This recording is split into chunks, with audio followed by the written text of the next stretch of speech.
ஆமா, விடுதலை சிறுத்தைகள் தலைவர் மரியாதைக்குரிய திரு தொல் திருமாவளவன் அவர்கள் நான் முதலமைச்சர் ஆவதற்கு தகுதி இல்லையா என்று ஒரு கேள்வியை கேட்டிருக்கிறார்.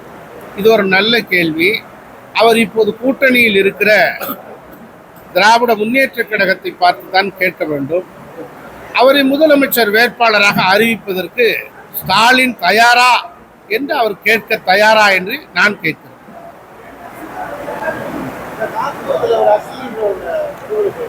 திம்மசமுத்திரத்தில் சகோதரி அஸ்வினி அவர்கள் கொலை செய்யப்பட்டிருக்கிறார், கொன்று குவிக்கப்பட்டிருக்கிறார். கொடூரமான ஒன்று. தமிழ்நாட்டில் எங்கு பார்த்தாலும் பாதுகாப்பு இல்லை பெண்களுக்கு. 80 வயது பெண்ணுக்கு கூட, மூதாட்டிக்கு கூட பாதுகாப்பு இல்லை. 8 வயது பெண்ணை பாலியல் பலாத்காரத்துக்கு உட்படுத்துகிறார்கள். இவையெல்லாம் நாளுக்கு நாள் அதிகரித்துக் கொண்டே இருக்கிறது. தமிழ்நாடு அரசு கைகட்டி வேடிக்கை பார்க்கிறது. திம்மசமுத்திரத்தில் அஸ்வினியை வீட்டிலே நகைகளை திருடி கட்டையால் அடித்து பின் தலையிலே மரணம் அடைந்திருக்கிறது.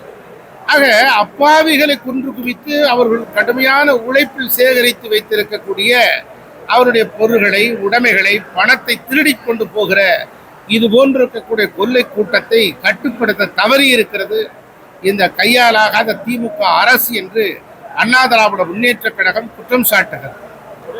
இந்த எழுச்சி பயணத்தை பார்த்து ஒரு பக்கம் திமுக நடுங்குகிறது, இன்னொரு பக்கம் டெல்லி அண்ணாந்து வியந்து பார்க்கிறது. இது எடப்பாடியாருக்கு கிடைத்த வெற்றி.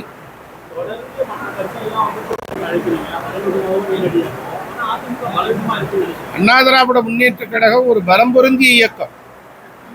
நம்முடைய பொதுச் செயலாளர் அவர்கள் சொல்லிவிட்டார், யாரையும் நான் தனிப்பட்டு கூட்டணிக்கு அழைக்கவில்லை என்று சொல்லி. ஆக ஒன்றுபட்டால் உண்டு வாழ்வு, ஒற்றுமை நீங்கிடில் அனைவருக்கும் தாழ்வு. நம்முடைய பொது எதிரியாக இருக்கிறது யார்? சீமானுக்கு பொது எதிரி யார்? திமுக. தாவேகாவுடைய தலைவர் நடிகர் விஜய்க்கு பொது எதிரி யார்? திமுக. இப்படி